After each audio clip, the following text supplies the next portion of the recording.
buenas tardes, noches. Es domingo 16 de julio y estamos analizando la semana política en Crónica Digital junto a Juan Andrés. ¿Cómo estás, Juan Andrés? Oye, Bien, aquí estamos, 16 de julio, natalicio de Gladys Marín. así es, así es. Ahí en una plaza, hay varias, pero en una plaza ahí de Conchalí. Estuve ahí en una actividad bien bonita, muy emotiva, muy característica de lo que era ella. Y bueno, también se nos ha ido en estas horas el compañero Iván Lubetich, gran historiador, luchador social. Más de alguna vez lo mencionamos acá, le rendimos un sentido homenaje, un comunista que era propositivo y era crítico también, y era militante. Y yo diría que hacía grandes esfuerzos y aportes en el terreno de la historia.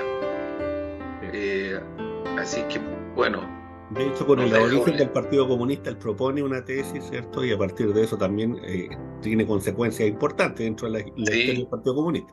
nos deja un gran legado, Iván.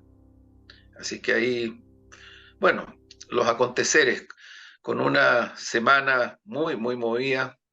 Mañana, lunes, parte la reunión de CELAC con la Unión Europea y hay Sí. muchas tensiones.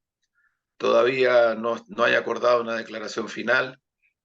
Yo de lo que he podido conversar con compañeras y compañeros de otros países que están muy involucrados en eso, la diferencia gruesa es porque la Unión Europea está tratando de trasladar su crisis, como lo han hecho siempre en realidad, al campo periférico.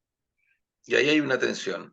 Ojalá que eso se despeje, pero hay que estar atentos. La cumbre dura 2 días. No es como dicen los medios hegemónicos de acá, de Chile. Algunos países, no. Brasil, Argentina, Colombia, México, Cuba, Nicaragua, Bolivia y varios más están en una posición de defensa de los intereses estratégicos de CELAC. Y eso es muy importante. China ha dado también su opinión, así que hay que estar atento a eso. Eso tiene directa relación con el futuro inmediato de nuestra región y, por cierto, de Chile. No somos una isla. Sí, por cierto. Oye, Juan Andrés, mira, en relación con eso, yo creo que esta es la foto de la semana, ¿no? A mí me parece que esta es la fotografía que viene a enmarcar la situación en la que queda Ucrania en relación con la cumbre de la OTAN. Acontecía, ¿no es cierto?, los primeros días de la semana, 11 y 12, si no me equivoco, o 12 y 13. Creo que también acá, fíjate que es interesante lo que dice acá este diario francés, porque dice que todo el poder del capitalismo para apoyar a Ucrania. Bueno, ya el nombre, la instalación, ¿no es cierto?, que es bastante poética, muy francesa, pero que también indica todo lo que hay detrás. Para quienes, hasta al momento no les ha quedado claro a quienes qué es lo que está ocurriendo ahí. Ahora, Bueno, claro, pero esta es una reunión sí, de del mayo, G7. Ojo que es del G7, porque de el mayo, G7, porque el G7 saca un acuerdo sí. en paralelo, ¿no es cierto?, a la OTAN, porque como la OTAN no permite, ¿no es cierto?, porque en definitiva lo que hizo fue no permitir el ingreso de Ucrania a la OTAN, lo que hace el G7 es generar, ¿cierto?, algún tipo de acuerdo para ver acaso puede cubrir de alguna manera y dar, en el fondo, cobijar, hacer algún cariñito a Zelensky que estaba devastado. Y por cierto, ¿no es cierto?, a los sectores de Ucrania, a esos sectores ultraderechistas, ultranacionalistas, ¿no? Yo diría que ahí, por ahí va el asunto. Hay que verlo como, bueno, aquí Dejémoslo hasta ahí, Ahí- dejémoslo hasta ahí, sí, porque esas dejémoslo hasta son ahí. noticias. Sí, Sí, sí, sí, sí, sí, sí, sí, dejémoslo hasta ahí. Yo te diría que, ¿yo en qué sentido lo veo? En que la OTAN, ¿no es cierto?, es el elemento militar y el G7 es el componente político estratégico. Y desde ese punto de vista, ¿no es cierto?, ya que el componente militar no pudo cumplir con su compromiso y no puede cumplir con su compromiso porque eso significa escalar a tal manera y de tal modo el conflicto militar que significaría una tercera guerra mundial así, que está hoy en ciernes, pero ya en forma abierta, directa y clara.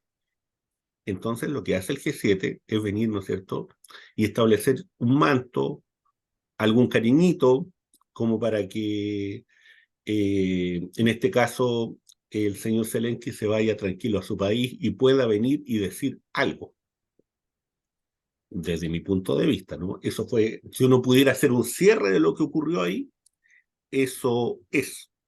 Entre medio se da, ¿no es cierto?, esta cita que va a haber entre la CELAC, ¿no es cierto?, y la Unión Europea, que por cierto está marcada por estos hechos, y que en donde se está buscando presionar a América Latina, ¿no es cierto?, y el Caribe, para ver acaso pueden apoyar desde algún modo, de alguna manera, este emprendimiento guerrerista por parte de la OTAN. lo que Juan ocurre, Andrés.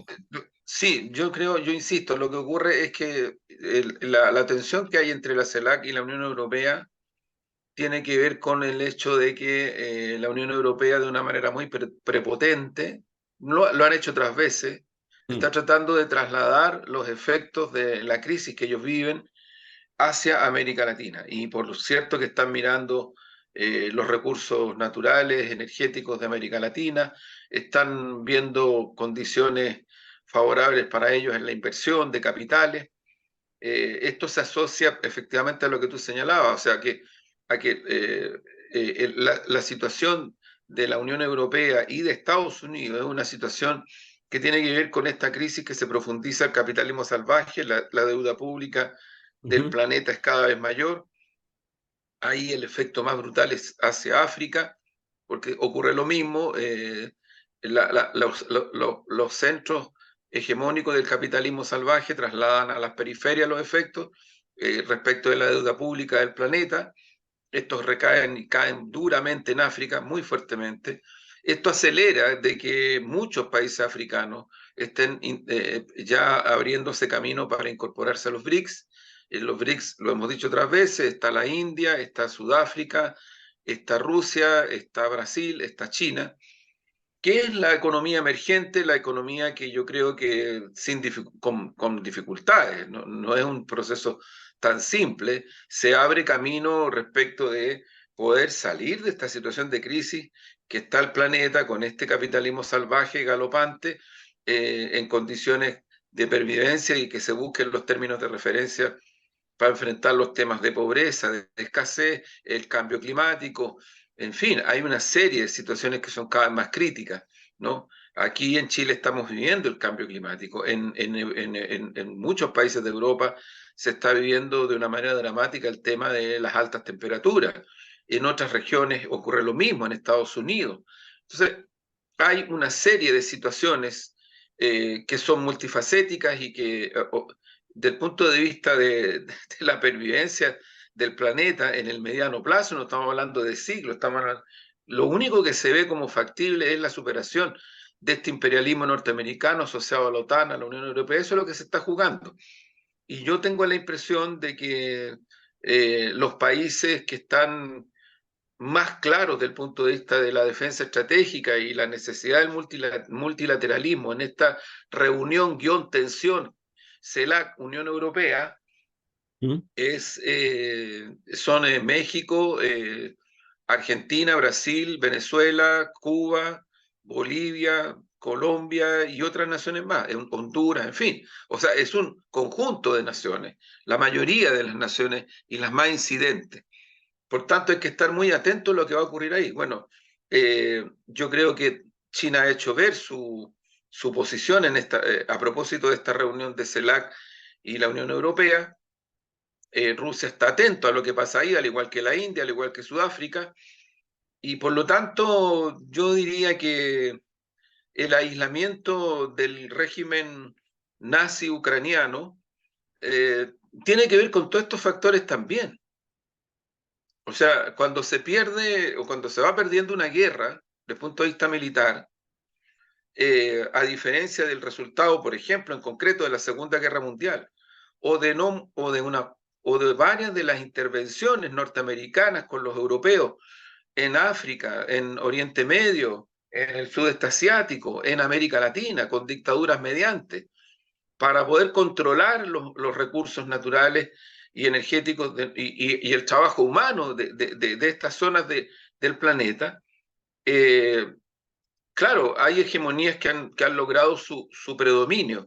Lo que está ocurriendo hoy día es que esas hegemonías, por un lado, desde el punto de vista estrictamente económico-financiero, no alcanzan la dimensión, y por otro lado, empieza a emerger con más fuerza y con más intensidad este multilateralismo en concreto. O sea, la crisis del grano, que es una cuestión tremenda, que está cursando en estos días, es una crisis que va a afectar a los países más pobres y a los países dependientes de los norteamericanos y de Europa. Eso es lo que va a ocurrir y es lo que está ocurriendo.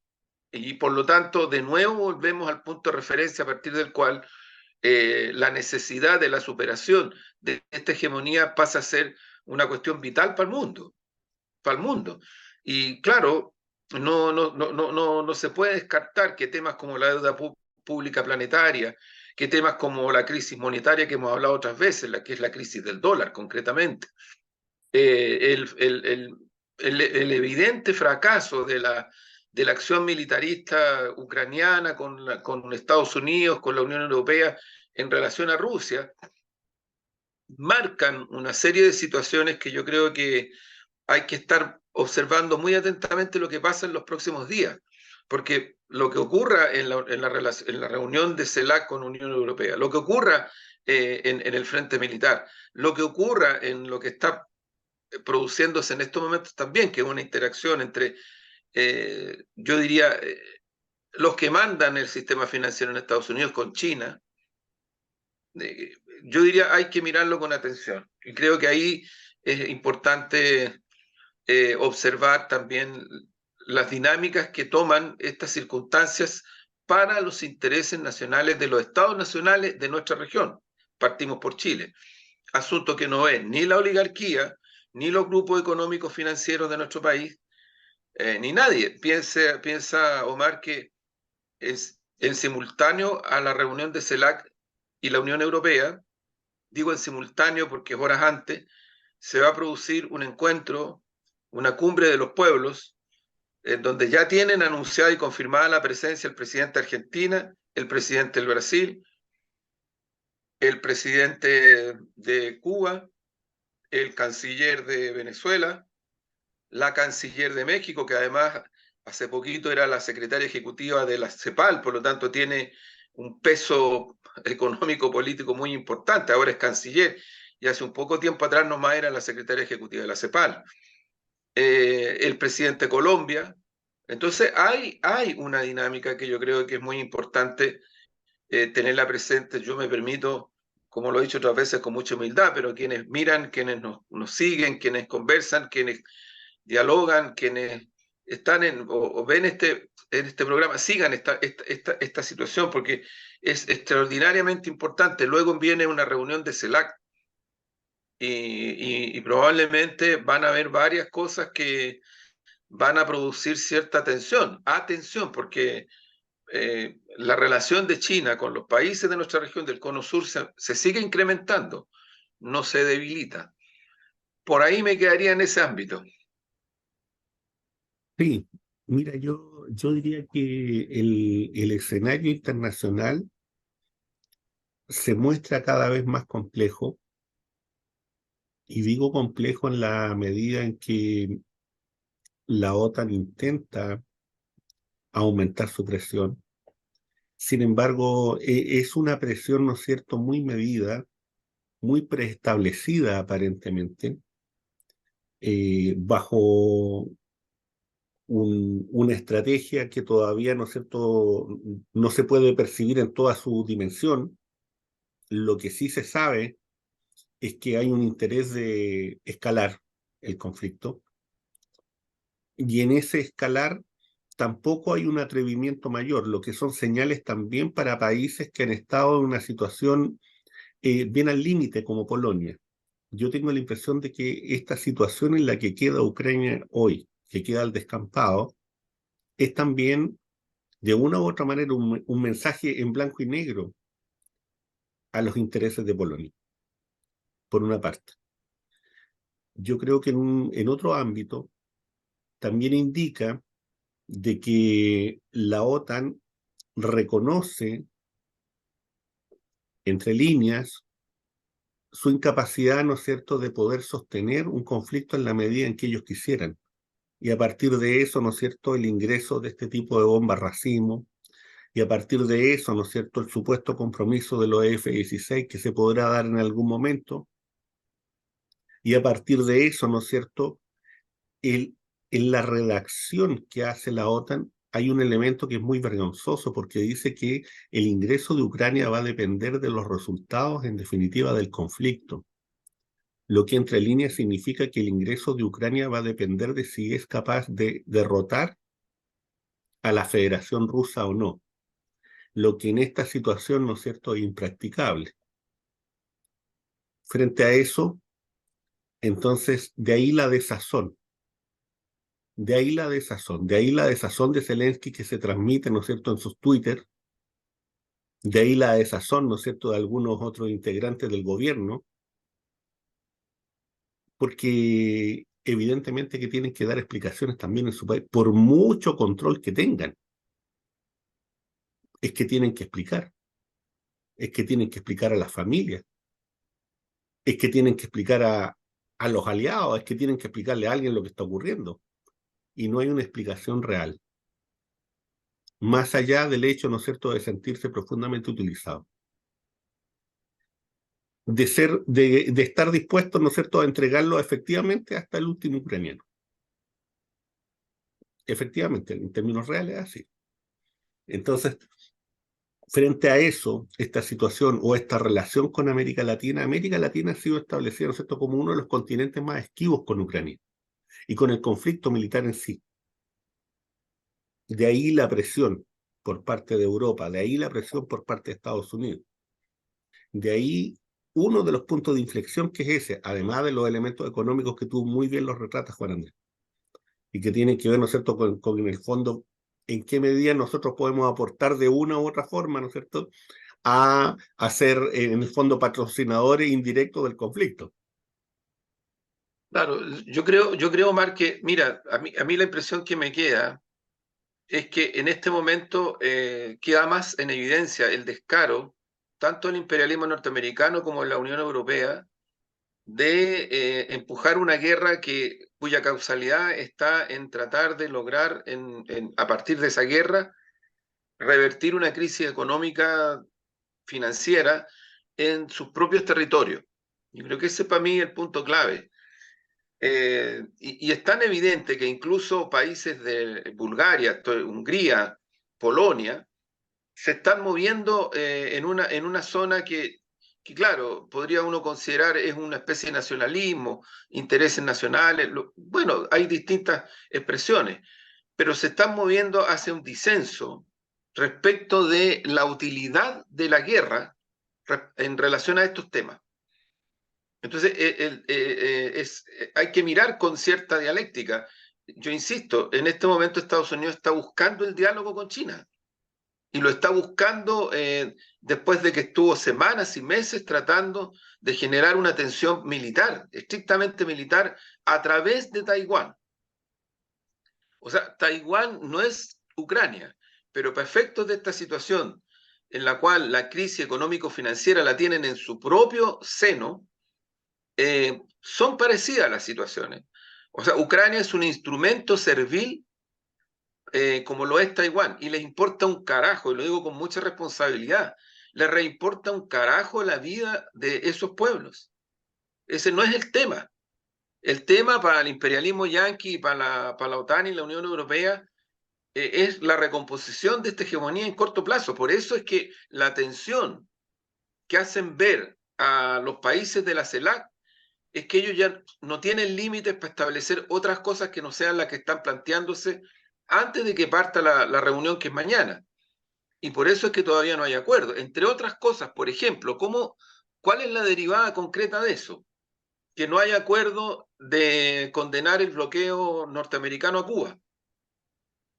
En este momento, cuando el bloqueo criminal de Estados Unidos a Cuba es brutal, los efectos que está produciendo en el pueblo cubano son peores que lo que eran en el periodo especial. O sea, es una criminalidad, es un crimen de lesa humanidad en un pueblo entero. Lo que ocurre es que hay naciones, no solamente Cuba, las mencionábamos, naciones que están dispuestas a exigirle a Europa en la relación multilateral una condición respecto de Cuba y otras cuestiones más, están las medidas y los bloqueos a Venezuela, que tienen también efectos directos. O sea, creo yo que ¿cómo decirlo? Se desploma casi absolutamente el argumento falaz de que la guerra Ucrania-Rusia, que en realidad es la guerra Rusia-Europa y el imperialismo yanqui, es una suerte de guerra por escenarios geopolíticos. Yo creo que el punto de referencia está dado en esta crisis que, insisto, ni el imperialismo norteamericano ni los países europeos bajo este capitalismo salvaje tienen forma de resolverlo. Y yo creo que en ese sentido, en nuestra región tenemos que estar muy atentos, porque la pervivencia de los estados nacionales pasa por eso, pasa por eso. Con razón Lula, con razón Fernández, con razón López Obrador, con razón Petro y otros más tienen las posiciones que tienen, porque están observando de que ya la situación no tiene otra salida. Creo que ahí hay un punto de referencia y efectivamente todo muestra que el conflicto militar lo va perdiendo el imperialismo yanqui con los europeos. Lo van perdiendo, lo van perdiendo. Y es lamentable lo que está ocurriendo ahí, muy lamentable. Se de vida desploma esta altísimo. idea de que fue Rusia la que generó el conflicto, porque eso es falso. Acudieron tratados y acuerdos que venían de muchos años atrás, que fueron violados por Estados Unidos, por los europeos, por Ucrania, muchos años atrás. El Papa, lo hemos dicho otras veces aquí, el Papa Juan Pablo II más de alguna vez, perdón, el Papa Francisco, perdón, el Papa Francisco más de una vez ha señalado esta frase que es muy, muy explícita: le fueron a ladrar a la frontera de Rusia. O sea, eso es decirle, mire, van a tu casa a provocarte, van a tu casa a provocarte. Y yo creo que la lógica puramente militarista o de geopolítica no es suficiente para explicarse las circunstancias que están ocurriendo. Yo creo que no descarto que la Unión Europea tenga que ceder frente a la CELAC, porque si no cede, el costo que va a sufrir es altísimo.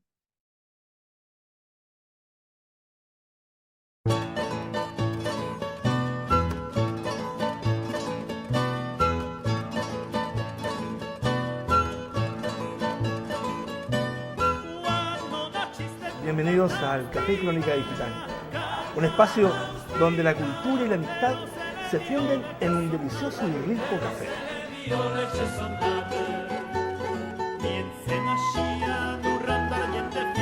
Los invito aquí a la Plaza Brasil, en Maturana con Huérfanos, la esquina donde la cultura te invita a ser parte de esta gran comunidad que se llama Café Crónica Digital.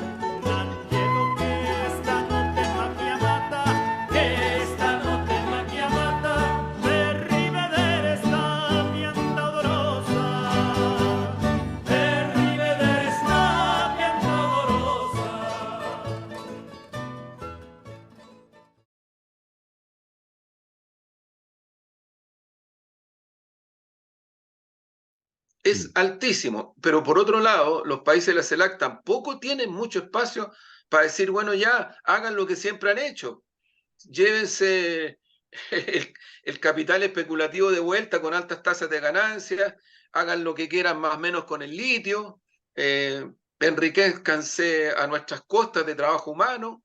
No están no hay posibilidades en la región para que eso ocurra, en el sentido de que no genere procesos de inestabilidad social, procesos de aumento de las carencias, de la pobreza, procesos donde los proyectos de desarrollo a largo plazo se vienen al suelo.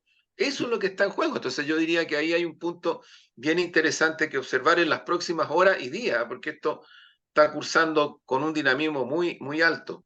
Fíjate que Juan Andrés, que en eso incluso el conflicto se va agudizando y va ingresando a terrenos tremendamente oscuros, cuando ahora se da a conocer, ¿no es cierto?, el intento de asesinato de la directora Así periodística es, del área periodística internacional de RT. O sea, claro. lo que, lo que significa que se está en el fondo llegando a situaciones que son poco decorosas y que ameritan también, por cierto, toda la solidaridad para quienes, ¿no es cierto?, cumpliendo una labor de tener que informar, O pueden ser sea, víctimas en cualquier lugar del mundo. la otra vez mataron a la hija de uno de los filósofos más prominentes Sí, de Rusia. Uno Dugin, puede estar de acuerdo o no, pero es un acto de terrorismo brutal, criminal, y desde Occidente, desde la Unión Europea, donde le levantan todas las libertades, desde el imperialismo yanqui, desde las oligarquías de nuestra región, silencio. O sea, es como lo que pasa con los 50 años aquí. Es exactamente lo mismo. O sea, eh, los estándares de la vida y de la criminalidad son muy distintos para la oligarquía y para el imperialismo y para la Unión Europea respecto sí. de los pueblos, Fíjate que también, independientemente incluso su signo político, porque aquí va mucho más allá de eso. Y creo que es muy evidente, porque la otra vez mataron a la hija de este filósofo, ahora se adelantan los servicios de inteligencia rusos y descubren el intento de que iban a matar efectivamente a la directora del consorcio RT Sputnik, que es un consorcio periodístico comunicacional, que en el fondo lo que está ocurriendo es que en la práctica le disputan el pluralismo y los espacios mediáticos internacionales a la hegemonía norteamericana. Volvemos a lo mismo, norteamericana, sí, europea, YouTube, sí. Twitter, Yo en te fin, diría, todo, yo todo te diría aquello. que también al interior de la propia Ucrania se da el hecho de la detención del abad del monasterio de las Cuevas, Sí, por cierto. Entonces estamos frente a atentados que son de todo tipo, sí, claro. y frente a eso la comunidad internacional no reacciona. Los medios internacionales guardan silencio. O sea, claro, yo digo, Y hay un los doble estándar medios, que es terrible. Los sí, medios sí, internacionales, ¿no es cierto? Estamos hablando de los no, medios occidentales, de los... occidental, el capitalismo Sí, occidental, claro, sí. claro. Frente a esos medios hay un silencio muy grande. Y en esos mismos silencios, Juan Andrés, eh, ¿qué te parece a ti para ingresar rápidamente a Chile, ¿no? Muy bien. Eh, Esta negativa de los sectores de la derecha a firmar cualquier carta que signifique algún acuerdo, ¿no es cierto?, alguna propuesta común frente al propio tema del 11 de septiembre. ¿Cómo ves tú Claro, eso, no es cierto? A partir de lo yo, que el presidente sí, partió en España, en el contexto de lo que está sí, sí, ocurriendo en sí, España, frente a la lógica que uno puede venir y estar sí, a favor o en contra de esas acciones, ¿no? Bueno, sí, mira, yo creo, Omar, que aquí hay una situación en Chile que tiene que ver con varias cosas, ¿ah? Una, creo yo que eh, los crímenes de lesa humanidad cometidos antes incluso del golpe, pero durante el golpe y después, décadas posteriores, desapariciones, ejecuciones, tortura, en fin, o sea, hay un sinnúmero de situaciones donde la involucración de miles y millones de personas es directa, es directa. Eso, como fenómeno cultural, valórico, social, humanitario, en Chile no está resuelto. Es cierto que han habido procesos de investigación, es cierto que han habido condenas, es cierto, tampoco estamos en cero, pero lo que está pendiente y lo que no ha ocurrido es que la sociedad chilena en su conjunto, como en algún momento lo hizo la sociedad alemana, establece un punto, un límite, establece una visión de campo del pasado mirando el futuro. Yo el otro día en Sin Filtro, cuando me invitaron, le decía, mira, voy a hacer un paralelo. O sea, en Alemania, en la actual Alemania, hay un video, ¿eh? Si alguien lo quiere ver, lo puede ver. En Alemania, una persona, había un grupito neonazi como los que hay aquí, como los que hay aquí. Y una persona que estaba tomándose un café cerca del grupo neonazi lo empezó a aplaudir. Y se le acercó un policía, no una persona de izquierda ni comunista, no, un policía. Y le dice, no aplauda. Y la persona deja de aplaudir. Y luego que deja de aplaudir, el policía le dice, usted ha cometido una infracción a la ley, por lo tanto va detenido. Y se lo llevó preso. Y se lo llevó preso y le aplicó la ley.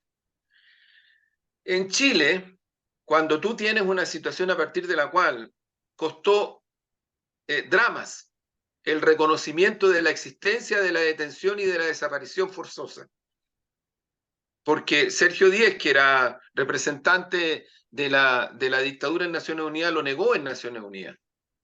Lo negó años después, no estamos hablando meses después del 73, no, años después. Un ministro de la Corte Suprema llegó a decir, me tienen curco con el problema de los detenidos desaparecidos. Entonces, y lo hemos dicho otras veces, Marta Ugarte, su cuerpo torturado, flagelado, lanzado al mar, el mar lo echó afuera. Y las versiones periodísticas eran que se había crimen pasional. O sea, estamos hablando de eso.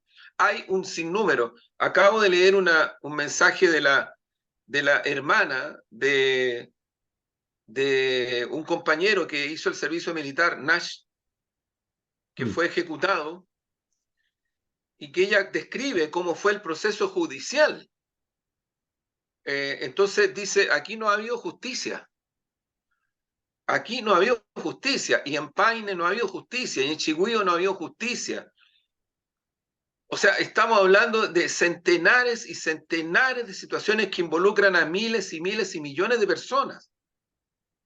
Lamentablemente, ese esfuerzo de sociedad, el pacto transicional, y aquí vamos al segundo punto, el pacto transicional, hecho de los 90 en adelante, puso los límites de esto y lo encuadró. ¿Y con quién hicieron la negociación para eso? Con Pinochet, po. Con Pinochet, si no fue con otra persona. Al punto que hoy día todavía tú no sabes si efectivamente la famosa operación retiro de televisores efectivamente fue que los sacaron, los lanzaron al mar. Hay una serie de situaciones extraordinariamente complejas. Aquí el informe Vales estableció un secreto sobre la base, que había que tener respeto por las víctimas, que no querían que se supiera, en fin, se usó mucho de eso para poder evitar de que la información fuera pública. Entonces, aquí estamos frente a una situación pendiente que es brutal, que es brutal. O sea, yo creo que la dimensión de eso se corresponde incluso con las faltas de sentido valórico que tiene la sociedad chilena para enfrentar cuestiones tan graves como el crimen organizado, donde también se dan impunidades cuyo correlato está dado por una sociedad que no tiene los cánones ni tiene los basamentos éticos y legales para enfrentar esos flagelos sobre la base de que hay una condición básica de respeto a los derechos humanos cuando se producen violaciones a los derechos humanos por el terrorismo Estado y cuando se producen situaciones que se necesita combatir respecto al crimen organizado. Entonces, estamos frente a una situación extraordinariamente compleja que yo creo que ni la derecha ni otros sectores, el centrismo, o sea, yo creo que ellos vuelven a decir que poco menos que los 30 años, a propósito de lo que dijo el presidente Boric en Europa, han sido lo mejor que le ocurrió a la historia de Chile. Yo no sé de dónde lo sacan. De verdad que no sé de dónde lo sacan. ¿Cómo se explican entonces el estallido, el 2011, las revueltas, los descontentos? ¿Cómo se explican que defendiendo ellas y ellos la posición de la alternancia como valor democrático, hoy día estemos a puertas de la posibilidad de que llegue a la moneda la derecha en su condición actual. Estamos hablando de la derecha republicana, de la derecha de Renovación Nacional, de la derecha de la UDI. Y que podría llegar, yo no digo que vaya a ser así, pero existe la posibilidad real. O sea, si alguien me dice que no existe, no sé en qué, vuelvo a repetirlo como la otra vez, no sé en qué planeta vive. No es que yo quiera que eso sea así, pero eso puede ocurrir, y puede ocurrir con elección de municipal, parlamentaria y de gobierno. Entonces, hay que tratar de explicarse aquello. Yo creo, Omar, que los 50 años, para mi gusto, tienen que ver mucho con todo esto. En el fondo, los 50 años ha hecho de que la sociedad chilena vuelva a mirarse al espejo en sus contradicciones fundamentales desde el punto de vista de las cuestiones básicas que pueden dar legitimidad a un Estado democrático de verdad. No en la ficción, sino que de verdad, en el terreno social, económico, ético, valórico, en el terreno de la verdad y la justicia, en fin, en componentes que tienen que ver con límites respecto de la vida, los derechos humanos de primera, segunda, tercera generación. Eso para mí es crucial. Y cierro. Aquí lo que se está buscando, no solamente por la derecha, es decirle a la sociedad chilena que no es posible un proyecto como el que encabezó Salvador Allende. Eso es lo que le están tratando de imponer a la sociedad chilena. Que toda vez que un pueblo y la izquierda empuje en la dirección de un proceso de transformaciones como el que empujó la Unidad Popular por décadas, con luchas sociales, porque no fueron solamente elecciones, eso es una falsedad absoluta, con luchas sociales, con construcción de sujetas y sujetos populares, la clase obrera por delante. Eso no más. Entonces yo creo que ahí hay un punto de referencia que también es importante, porque la derecha astutamente y otros sectores astutamente tampoco, no es que hablan de los derechos humanos, pero cuando se habla de esto, de la legitimidad de un proyecto, entonces no, si ese es el proyecto que deja la crema en Chile, ese es el proyecto que produce desacuerdos, ese es el proyecto que nos polariza, ese es el proyecto que genera la violencia, ese es el proyecto que impide que nos entendamos. O sea, ojo que ese planteamiento yo se lo he escuchado no solamente a la gente de derecha, también se lo he escuchado a gente del llamado centro, tomando en consideración que históricamente, y no voy a decir ninguna falacia, el llamado centro político expresado en fuerzas políticas que existían y que tenían tremenda fuerza antes del golpe, respaldaron el golpe, pues. Lo respaldaron. Entonces, es un hecho. O sea, yo creo que... y ahí está la historia, a mí me parece eso súper importante, Omar, porque creo que la coyuntura que estamos viendo, incluidos los problemas de corrupción que están cursando en estos días y en esta semana, incluidos aquellos temas, están totalmente insertos en una coyuntura en donde yo lo que veo es que la derecha sigue a la ofensiva respecto de acusar a la izquierda no solo de un sector que busca un proyecto que polariza, que genera lo que generó la situación de crisis y el golpe, porque eso es lo que ellos buscan, sino que también es un sector que miren lo que está pasando. O sea, se han llevado la plata destinada a los campamentos y a otros lugares más para sus propias fundaciones. Y eso yo diría que es necesario clarificarlo bien. ¿En qué sentido? En que el caiga quien caiga no se puede relativizar con que no podemos hacer una cacería de brujas. No, para mí el caiga con caiga es simplemente eso, y concreto y directo. Caiga quien caiga. Y ahí es súper importante el papel de la Administración de Justicia. Es súper importante que las investigaciones y los procesos judiciales sean de verdad cuestiones que apunten en la dirección de lo que se busca, que es establecer certezas en cuanto a si hay o no hay delitos y qué tipo de delitos se han producido. Segundo, un Estado subsidiario, lo hemos dicho otras veces, que le delega al privado funciones de tareas públicas con recursos mediante. Y eso te lo defiende la derecha y te lo defiende el centrismo en este momento, como algo lícito. Como algo lícito. Entonces ocurre de que no es solamente el tema de la corrupción, el mal uso de los recursos, sino que también es una forma de concebir al Estado en función de que una parte importante del Estado está al servicio directo de la gran banca, del sistema financiero, de los negocios de la salud, de los negocios de la educación y otras cosas más, las inmobiliarias, en fin. Y por otro lado, delega una parte significativa de servicios públicos en fundaciones y en organizaciones que estrictamente son privadas, no son públicas. Entonces, ahí a mí me parece que es súper importante también poner en el centro lo que significa para Chile, en concreto, el Estado subsidiario, pues. Eso es, Sí. porque esto viene de la dictadura y de los 90 en adelante se mantuvo también. Oye, oye, Juan Andrés, fíjate que frente a lo que tú planteas, yo creo que aquí ha habido un tema con el relato, y lo coloco entre comillas, esta idea del relato, ¿no? Porque si hay una cosa que está clara, que desde el 90 en adelante, o por lo menos desde el plebiscito del 88, hay una condena ética, hay una condena valórica, y yo diría que también hay una condena política a Pinochet y su régimen.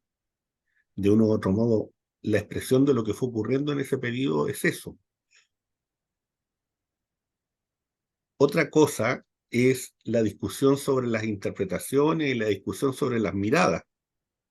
Y ahí, ¿no es cierto?, entramos en esta dinámica del relato, pero en donde pareciera ser, porque a mí me llama mucho la atención, por ejemplo, la carta que escribe Barkin, cuando él dice, por ejemplo, quieren negarnos a que estudiemos la historia, quieren negarnos a que escuchemos todas las versiones.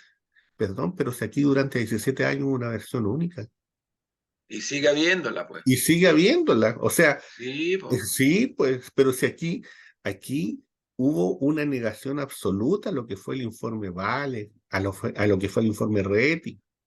O sea, y estamos hablando de hechos, que es distinto a cuando tú quieres escribir la historia como tú quieras, como un autor, como un escritor.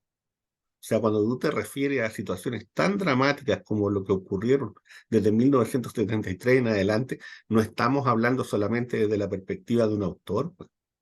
No es eso. O sea, si uno Claro, quiere confundir con eso, es muy complejo. Si uno quiere llevar el plano estético a esa dimensión, es tremendamente complejo. O sea, y lo que pretender pasa, hacer política a claro, partir de eso.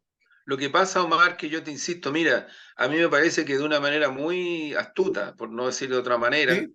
estos sectores que fueron los que empujaron el golpe, hoy día lo que están poniendo como centralidad, nadie defiende ni cuestiona que las violaciones de los derechos humanos son hechos graves y no hay que cometerlos nunca más y no puede ser, y tal, tal, tal. Eso es una cuestión que van para adelante, a pesar de que de los 90 en adelante hicieron poco o nada por eso, poco o nada. O sea, tú tienes todavía en Chile leyes que impiden investigar las violaciones de los derechos humanos, por ejemplo, en relación a la Fuerza Armada o en relación a otros espacios de poder que fueron los que protagonizaron el golpe y después la dictadura, y después han protagonizado el pacto transicional también.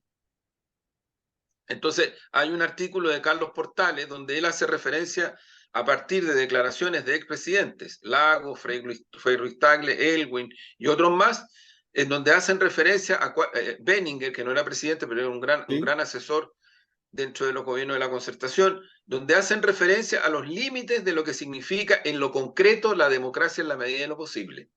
En lo Claro. concreto, no en la teoría.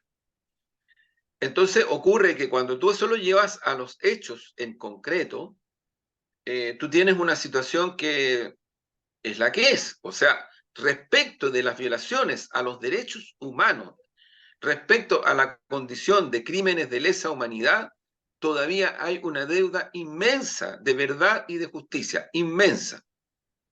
Pero hay otro tema, y ahí este caballero que tú mencionas me parece que va para allá, porque en el fondo lo que él trata de explicarse o lo que trata de justificar es el golpe a partir de una situación política de polarización en donde izquierdas, derechas, todos tuvimos cierta responsabilidad. Entonces, ¿qué hacemos? Lo que tenemos que hacer es lo que hicimos de los 90 para adelante, ponernos de acuerdo y entendernos y pedirnos perdón y mirarnos a la cara, en fin. O sea, en el fondo ellos están tratando de reactivar el modelo de dominación del pacto transicional para estos tiempos y para el futuro. Por eso es que el acuerdo nacional tuvo las características que tuvo, por eso es que incluso de ese mismo sector te hablan del octubrismo como una cosa despreciable, ¿no? La plebeya en las calles, en fin, solo ponen en el centro el punto de referencia de la violencia que existió en esos días, en esos meses, en esa semana. Pero el punto es ese, que yo creo que están tratando de rearticular un modelo político de dominación que es tremendamente restringido desde el punto de vista de la soberanía, muy restringido, y que, ojo, que se está reflejando en lo que está pasando en el proceso constituyente actual, donde republicanos y la UDI y Renovación Nacional, si yo no me equivoco, van a anunciar mañana sus acuerdos. Y eso va a ser totalmente incontrarrestable porque tienen la mayoría. Exactamente. Tienen la mayoría. Entonces yo le pregunto, amiga, amigo que está escuchando, ¿qué pasa? Y probablemente puede que ocurra. Si en ese acuerdo consideran que los derechos referidos a la huelga y referidos a cuestiones básicas del mundo del trabajo quedan fuera de la Constitución, ¿qué pasa si los temas de negocio de la salud y de la previsión quedan como parte de una libertad de opción que en el fondo es decirle al privado siga haciendo lo que quiera, como lo está Por haciendo hasta supuesto. ahora? La ratificación. Claro, ¿qué pasa si se rechaza lo que está establecido por un convenio de la OIT, que interpela al Estado chileno, lo hemos dicho otras veces, respecto del no reconocimiento a un pueblo originario como el pueblo mapuche en las condiciones de pervivencia que tiene ese pueblo, que es la tierra? ¿Qué pasa si lo dejan afuera? ¿Qué pasa si dejan afuera derechos tan significativos para las mujeres como es el aborto? ¿Qué pasa, pues? Y ocurre de que estos sectores, vuelvo a repetir, republicanos, UDI y Renovación Nacional, tienen lejos la mayoría. Y eso va a ocurrir en las próximas horas. Y también hay que estar atentos porque a propósito de lo que estamos hablando, la correlación es totalmente directa. No son fenómenos separados. No son fenómenos separados. Porque cuando José Antonio Kast, en una entrevista en el diario La Tercera, que se ha hecho especialista en atacar a Daniel Jadwe de una manera brutal, brutal. En una entrevista Kast dice, yo, el proyecto como está, más algunas cosas, llamaría a aprobar. José Antonio Claro. Kast Sí. llamaría a aprobar. Entonces creo yo que, de nuevo, hay que estar muy atentos al curso de los acontecimientos en las próximas horas y días, porque se están jugando situaciones extraordinariamente relevantes para efectos de el futuro inmediato del país. No estamos hablando de... Mira lo que está pasando con la reforma de pensión, con la Por reforma supuesto. tributaria. Por supuesto. Está todo estancado, en definitiva. Está todo ahí, porque ellos ponen Sí. límites, ponen Ujú. sus mayorías relativas, ponen sus situaciones, ponen sus circunstancias. In- Y Incluso en algunos proyectos de ley donde han habido acuerdos amplios, claro que sí, por ejemplo, para el tema, ¿no es cierto?, de los delitos de cuello y corbata, sí. por ejemplo. Mira, yo te digo, los delitos de cuello corbata, los delitos que tienen que ver con narcotráfico, con lavado de dinero, Sí. expertos que no son precisamente gente izquierda, están pidiendo a gritos que de una vez por todas en el Parlamento se apresure el proceso para que se establezca el Ministerio de Seguridad Pública. Ujú. Proyecto que nuestro gobierno y este gobierno empujado costó un poco al comienzo, y muchas veces lo hemos mencionado acá, inhibiciones que, bueno, que hay que evaluarlas, porque tampoco se trata de que no miremos los errores que hemos cometido. O sea, eso no puede ser. Y tampoco yo lo he dicho otras veces, no porque uno diga esto, no disparen al mensajero. Pues sí, si el problema, cuando se dicen estas cosas, cuando uno trata de aportar y otros más, porque no soy yo solo, hay mucha gente que trata de aportar y que los diagnósticos dicen, oye, cuidado en esto. No se puede hacer una cosa tan de cierta prepotencia. No, el propio presidente Boris en su última declaración ha hecho referencia a este tipo de cosas, a los errores que se han cometido. Pero concretamente el gobierno apresuró su camino en la dirección de establecer cuestiones referidas al combate a la delincuencia, al crimen organizado. La semana pasada hizo lo que no había hecho ningún gobierno antes. Entregó un balance, Manuel Monsalve como ministro subrogante, ministro del Interior, entregó un balance de la criminalidad en Chile en los últimos años. Eso no es tan fácil de hacer. Primero porque hay que tener voluntad política y los otros gobiernos no la tuvieron. Y este la tuvo y lo entrega. Y entrega un balance. Claro que es preocupante el balance. Las medidas que se están tomando, pero hay que tomar muchas más. Entonces ahí vienen las voces de expertas y expertos que no necesariamente, insisto en este punto, no son gente de izquierda. ¿Qué te dicen? Esto lo que requiere es un fortalecimiento del Estado y grita a voces la necesidad de un Ministerio de Seguridad Pública. Entonces ahí uno dice, bueno, ¿y la derecha que ha bloqueado esto, que ha tirado el mantel, que el año pasado con la chiva de los indultos se retiraron de la mesa, que han tratado de boicotear proyectos como el del lavado de dinero y la ruta del dinero en el Senado, argumentando de que no, ellos lo que querían parar era el tema de la marihuana y qué sé yo, y hasta el Tribunal Constitucional les quitó el piso. Entonces, hay una situación política, creo yo, muy dinámica, pero muy compleja.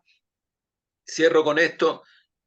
Hay un actor que todavía no está presente, que es el movimiento social en las calles. Y pucha que hace falta, de mi punto de vista. Pucha Sí, que hace falta. sí. Yo tengo la impresión, Juan Andrés, que frente a eso, lo que tú estás planteando, yo creo que la crisis ha ido variando, ¿no es cierto? Y ha ido expresándose de diferentes modos. Una cosa bien particular tiene que ver con lo que la derecha siempre y ciertos sectores conservadores les gustaba decir las mayorías circunstanciales. Bueno, hoy las mayorías circunstanciales, ¿no es cierto?, están en manos de los sectores conservadores. Bueno, si esas mayorías circunstanciales quieren venir y pretender, ¿no es cierto?, armar un modelo, una arquitectura de proyección, de larga proyección, de un control nefasto, lo más probable es que eso se desarme a corto plazo, porque si hoy son mayoría circunstancial, es también a propósito de la crisis, porque también están inmersos dentro de esa crisis.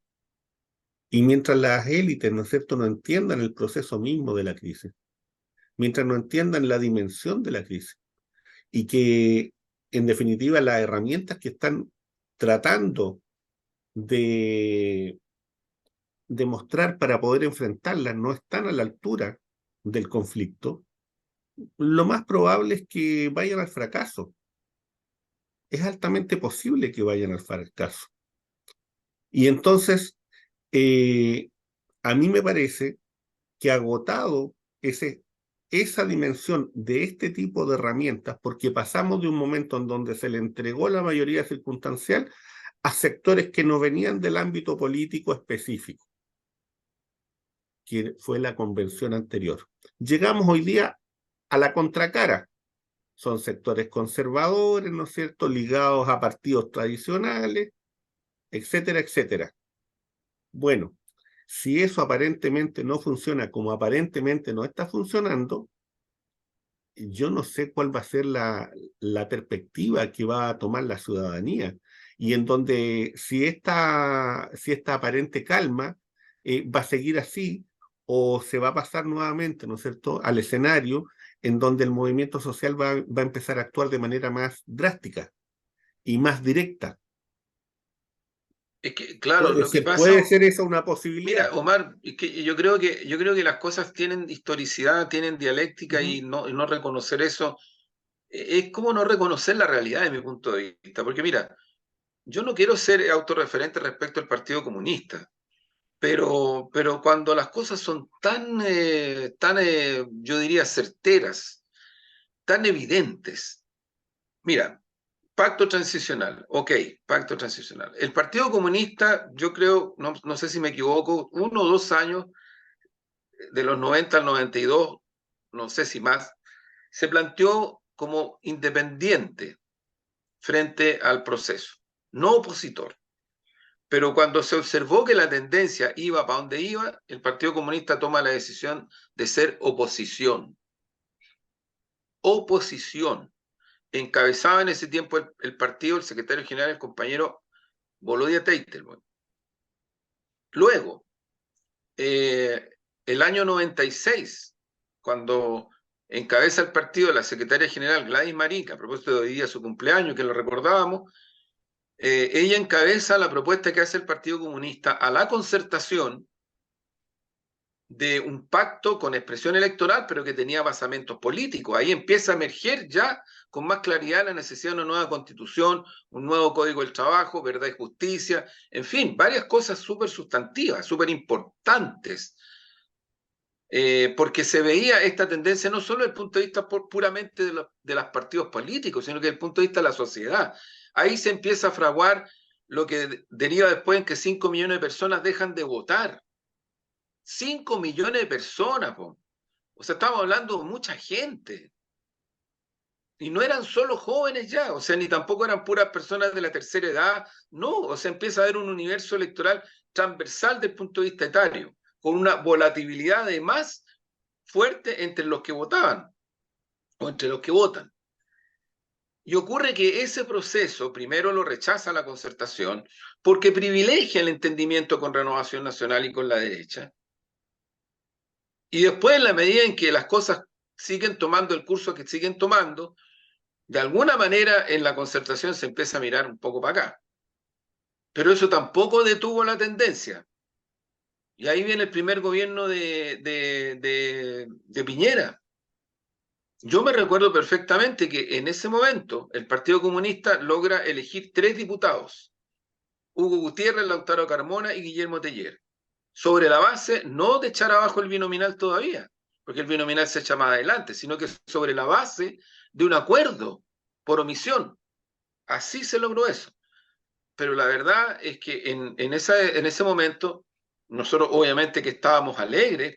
Me recuerdo que en el pleno del Comité Central donde entregamos esa información, y a mí me tocó incluso entregar esa información, obviamente que estábamos alegres, pero la principal preocupación del partido era que había sido electo Piñera, la derecha, volvía al poder. Esa era la preocupación principal. Esa era la preocupación principal. Y creo que teníamos toda la razón. Hemos seguido bregando en esa línea, en esa dirección, en las alianzas, en las correlaciones, en la empuje por demandas de transformaciones sociales y de otra naturaleza. Pero lo que te demuestra la sociedad chilena es que hoy día estás en un momento en el cual para tomar la ofensiva desde el punto de vista de lo que está cursando requieres cambios cualitativos. Cambios cualitativos, porque yo me recuerdo haber debatido con altísima dirigencia de la concertación. Y ellos, cuando se produce el primer gobierno de Piñera, dicen, bueno, la alternancia no es mala, es parte de la democracia. Es el espejo de los sectores de la concertación que consideraban y siguen considerando hasta hoy que el pacto transicional, que tiene sujetos políticos concretos, que no es el pueblo, son las fuerzas derechistas y las fuerzas centristas, les podrán llamar de centroizquierda lo que quieran, pero son eso, son las que tienen que seguir conduciendo el país y darle gobernabilidad, punto. Punto. Con un modelo económico neoliberal ayornado, en fin, reformado, eso es. Pero ocurre que, mira lo que estamos llegando con eso.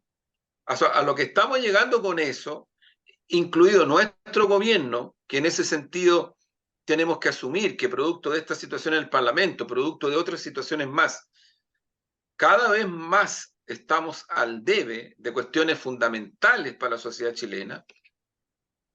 tú tienes la famosa alternancia y el riesgo real de que el próximo presidente o presidenta de Chile sea una persona de derecha en la dura y que van a intentar un ciclo completo, no van a venir por 4 años. No vienen por 4 años, no vienen por 4 años. Entonces, lo que se te está produciendo, yo diría, es un desplome, una carencia de legitimidad desde el punto de vista de la transformación democrática en un proceso político completo. Completo. Y si no se mira, creo yo, en profundidad, esta situación va a ser muy difícil que se hagan las cosas que se tienen que hacer para efectos de evitar lo que hay que evitar. Entonces, tengo la impresión, Omar, que hay un cuadro que a lo mejor da para otro programa, estamos ya más o menos en la... Pero que te digo, se nos está viniendo encima con mucha fuerza.